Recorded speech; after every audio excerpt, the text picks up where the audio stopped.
By 35, Nathan Cole had convinced himself that reason was his strength. He wrote clean code for a mid-tier tech firm in Vancouver, kept his fridge organized by type and expiration date, and lived in a bright, tidy condo in Mount Pleasant that felt like a spreadsheet turned into a home. He took comfort in symmetry. His shoes lined up by the door, his coffee beans weighed to the gram, his schedule blocked in overlapping shades of blues and grays on a calendar app. Order, order, order. That's how life stayed steady. That steadiness extended to his relationship with Lena Duarte. They met at a housewarming on Commercial Drive. She was younger by 6 years, all sharp cheekbones and warm, curious eyes. A graphic designer at a boutique agency, Lena had asked him good questions about his work, and listened. Really listened. No glancing at her phone every 2 minutes.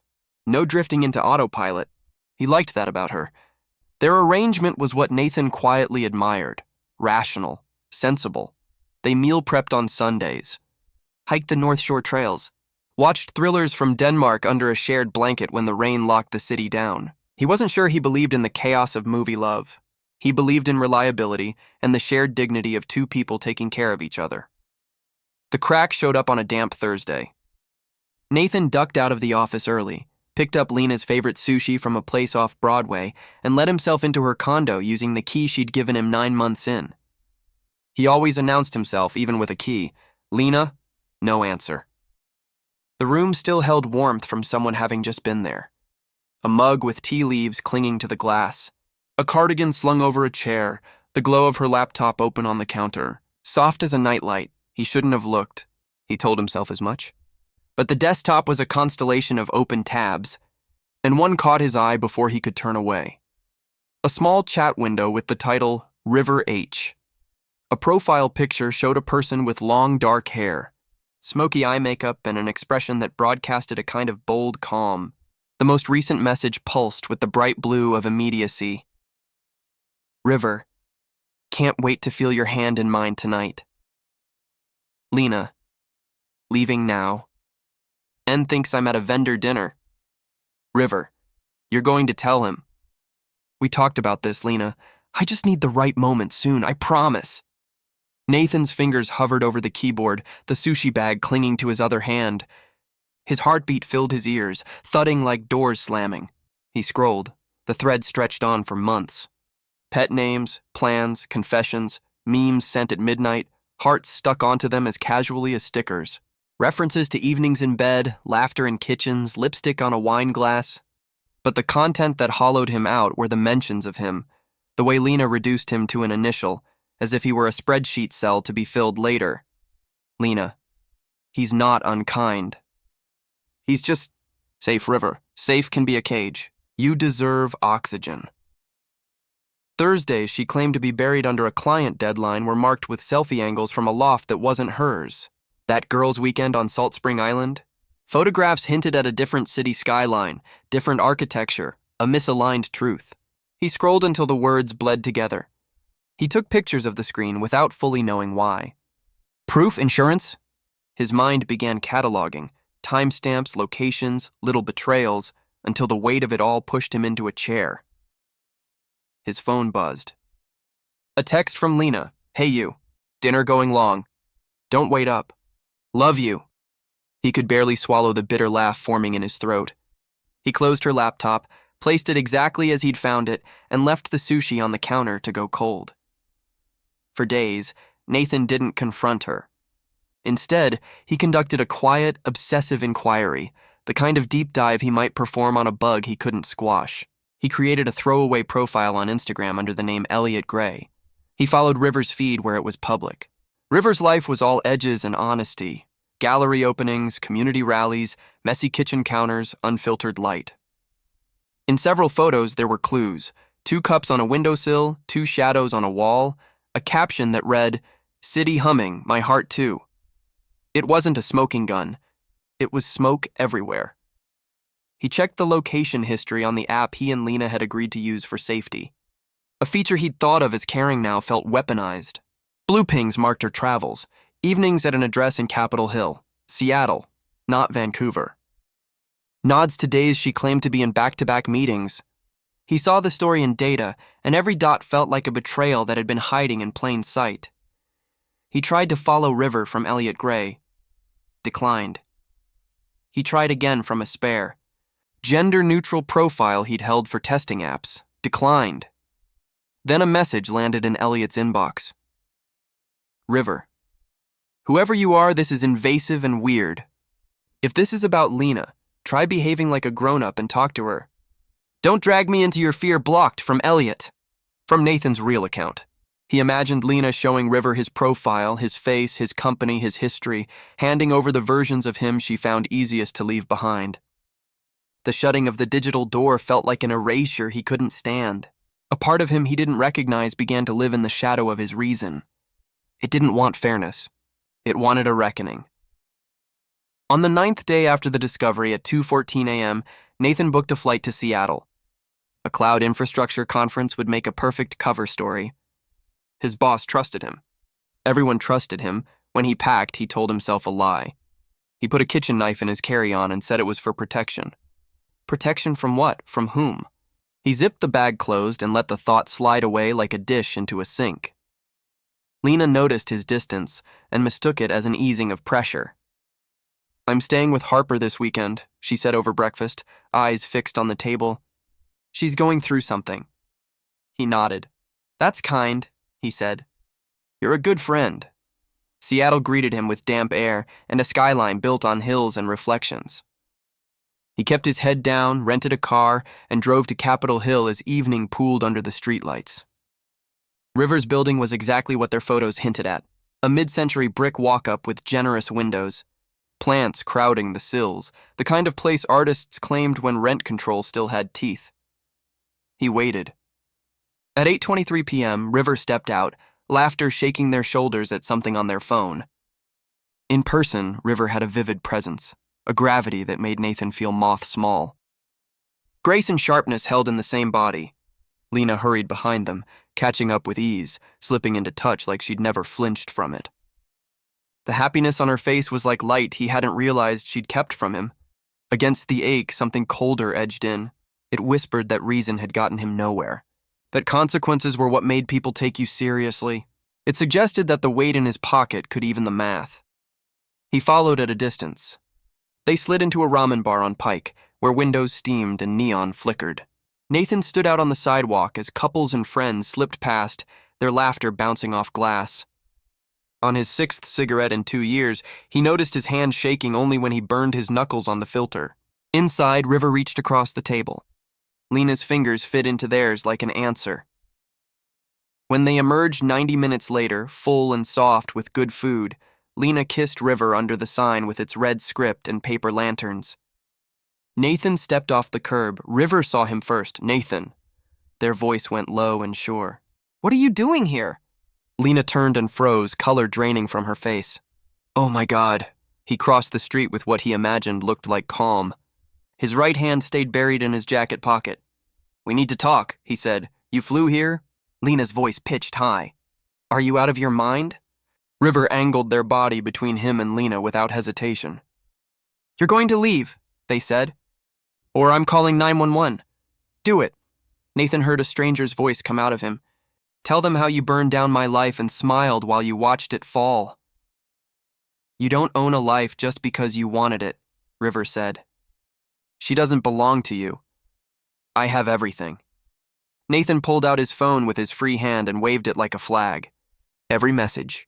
Every lie. Every time you reduced me to a variable. Lena stepped forward, tears bright on her cheeks.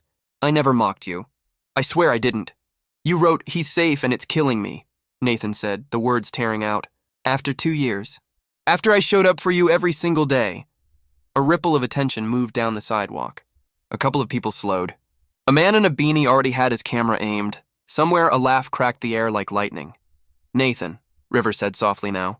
Whatever this is in you, it's not going to fix by scaring us. Adults, he thought. He'd been told to be one his whole life. He laughed, bitter and hollow. Adulthood hasn't done me any favors. His fingers tightened around the knife. He could feel the grooves in the handle, the promise of catastrophic action. It would be so simple. He'd demanded to be seen. The blade would make them look, and then he saw Lena's face. Not contempt, not anger. Fear, yes. but also pity, so naked it made his stomach cave in. If he gave himself to the rage tightening his chest, he would become the worst version of the story being written without his consent, a dangerous man with a wounded ego. He would not be someone with a broken heart. He would be a headline. He would be handcuffed. He would be gone. He took a breath. He loosened his grip. He pulled his empty hand out, palm open. "You're right," he said quietly. "I'm going to go." He turned and walked away while the camera phones panned after him. Behind him, Lena called his name once, twice, then stopped. He didn't turn back. He drove aimlessly until the city thinned out to overpasses and big box stores, until he no longer knew Seattle's angles. The knife sat on the passenger seat like an accusation. He checked into a generic hotel near Sea-Tac because anonymity felt like the only kindness he could give himself. On his phone were 17 missed calls from Lena, 12 messages from a number he didn't know, blocked and unblocked by frantic fingers. The videos landed on social media within hours. One account called Cap Hill After Dark posted a grainy clip with the caption, "Man stalks ex and her partner outside Pine Pike. Keeps hand in pocket the whole time." This felt bad. "Stay safe out there. 7,000 reshares. Comments like small knives. This is how it starts. Don't minimize it, name and shame. If you know him, do better. I bet he had something in that pocket. Look at the wrist." He's squeezing. His phone rang again. "A Seattle number, Mr. Cole?" The voice on the line was all formality. "Detective Ali Mendoza with the Seattle Police Department. We'd like to speak with you regarding an incident in Capitol Hill. Can you tell me where you are?" He looked at the knife. He imagined himself tossing it in a dumpster, driving to the border, sealing the story shut. Running wouldn't shrink it. "It would amplify the worst parts." "Airport Marriott," he said softly. "Room 604, stay there," Mendoza said. "Do not leave. We'll send officers to escort you. It's in your best interest." Nathan hung up and dialed the only person he trusted with the law, his older brother, Ethan, a corporate attorney in Calgary whose voice always found the ground. "What did you do?" Ethan asked, sleep scraped from his tone as Nathan stumbled through the story, finding the messages, the flight, the confrontation, the knife he never showed. "Listen to me," Ethan said, shifting into a voice as precise as a scalpel. "You do not say a word beyond confirming your identity. Ask for a lawyer, immediately. You're Canadian. You're in the US, the optics are terrible. You could be facing stalking charges.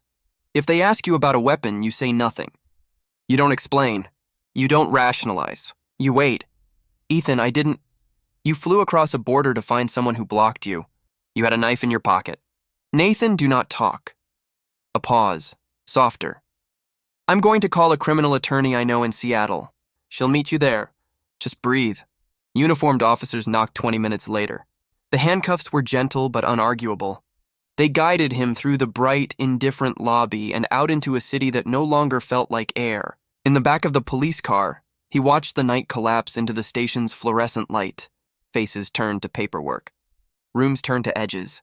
His world shrank to a table, 2 chairs, a camera, and a still from a video printed on paper. "That you?" Detective Mendoza asked, sliding the image across the table. He wasn't unkind. Neither was his partner, Detective Claire Wu. "We have witness statements. We have video. We have a report of a weapon, though no one saw it."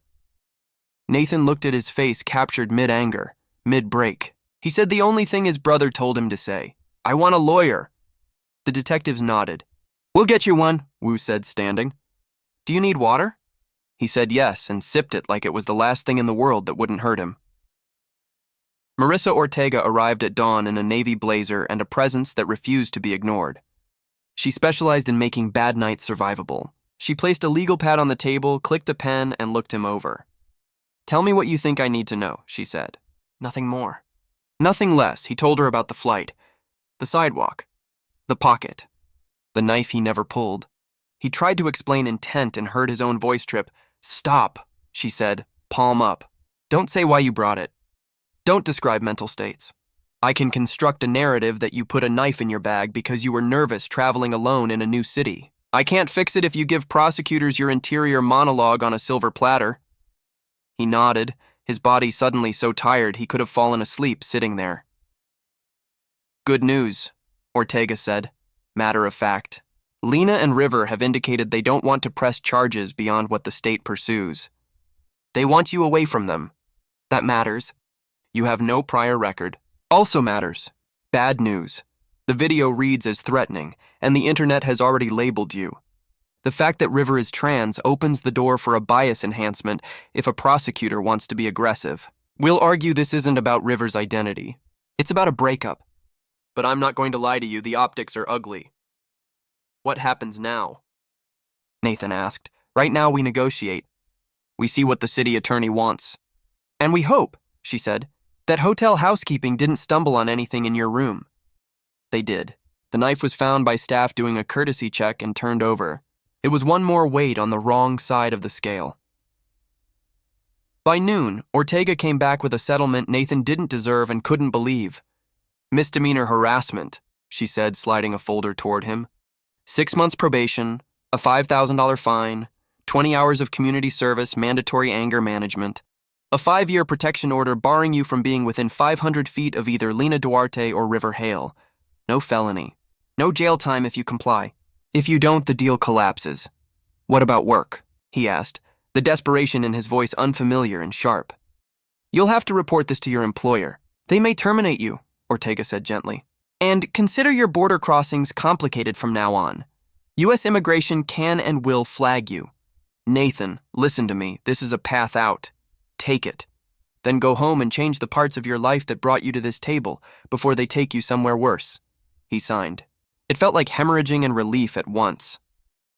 Back in Vancouver, the fallout introduced itself with speed. HR pulled him into a small conference room with wide views of the mountains. His manager barely held his gaze. The video, she said, tapping her laptop without turning it around, doesn't align with our values. He was let go that afternoon. Severance was there and gone. His social media spiraled into a funnel of condemnation that sucked at him from every angle. Someone created a thread tracking his details, work history, school, old photos, comments from people who'd known him for 5 minutes. Strangers summarized his soul in 4 sentences or less. He took his accounts offline after the 5th death threat. The silence that followed felt like drowning in a suspended pool. Ethan called every day. He left groceries at Nathan's door the first week. Stay with me and Sasha for a while, he urged. You don't have to be alone. I do, though, Nathan said, voice wrecked and quiet. At least for a bit, Lena texted once. I didn't want this to happen to you. I handled everything so badly. I'm sorry. I hope you find a way to be okay. He stared at the sentence until it blurred. Then he did nothing with it. He broke his lease and moved east, far enough to disappear but not so far that Ethan couldn't reach him. He found a small apartment with scuffed floors in Halifax's North End, 3 flights up from a bakery that smelled like cinnamon and forgiveness. He took a remote contract with a modest SaaS company that didn't dig too deep, or maybe did, and decided to gamble on someone trying to do better. Therapy became a rhythm. Dr. Anika Shah didn't wade into blame. She asked questions that made him hold himself up to the light without flinching. You didn't unravel because someone chose a different life, she said, pen still. You unraveled because you'd built your identity on being the predictable one, the stable one, and when that framework failed, you reached for the only kind of control that was left. The rage was fuel. But fuel isn't the fire. It's what you poured on it. He went to anger management classes and learned to name the tightness across his chest for what it was. He learned that an impulse could be held in a hand and not acted on. He learned how to let silence sit without filling it with apology or explanation. When he couldn't sleep, he walked the waterfront under weak streetlights, listening to ships groan and gulls argue, the world going about its business indifferent to his humiliation and heartache. The knife remained in a box in Seattle, tagged and shelved, a relic of a person he almost became. He was grateful it belonged to a room he would never enter again. Lena and River moved to Santa Fe. He heard through a mutual acquaintance who texted him before they thought better of it. He felt no particular thing. He pictured Adobe and high desert light clipped to a white room in his mind and then let it loose. On his bathroom mirror, taped at eye level, he kept a line from one of Dr. Shah's sessions. Recovery is choosing your future over your past, one small decision at a time. He read it before coffee. He read it after washing dishes. He read it on nights when he could trace the shape of the hotel room in Seattle without closing his eyes. On Sundays, Ethan called. You sound better, his brother said recently, like he was surprised to be telling the truth. Sometimes I am, Nathan said. Sometimes I remember I can be. Months pulled away the sharpest edges. The viral video sank under fresher outrages.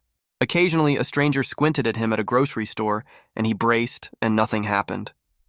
He kept his head down, did his work, sent his deliverables on time. He learned to ask for help before the ache became a quake. He learned to sit with the discomfort of being the villain in someone's story, and not rearrange the whole world to make it untrue. The day his probation ended, he took a bus to the harbor and stood there until the light broke across the water in tangled sheets. He didn't compose a grand apology to the universe. He didn't plan a reinvention. He breathed and let the air land inside him without guilt. His phone buzzed with a reminder he'd set and forgotten to delete. Anger management, 2 p.m. He smiled, opened the notification, and typed over it. Therapy, 2 p.m. This stays. He walked home past thrift stores and small restaurants that weren't chains, past a mural someone had painted that read, "In looping letters, be kinder to the person you're becoming." He stopped and read it twice. Nathan Cole would probably never be the safe man he'd once mistaken for strong. But he could be better. Someone who felt his fear and didn't turn it into a weapon. Someone who understood that leaving was sometimes the bravest thing. Someone who let grief move through him without letting it steer. The road ahead was long and uneven, and most days plain. And when he pictured the man on a Seattle sidewalk with a closed fist in his pocket and nothing left to lose, he could see the fork in that road clearly, the one where he had kept walking, and he was grateful. He was finally beginning to understand the math that mattered, not balancing the books of betrayal, but counting the choices that didn't wreck him, one quiet, ordinary decision at a time.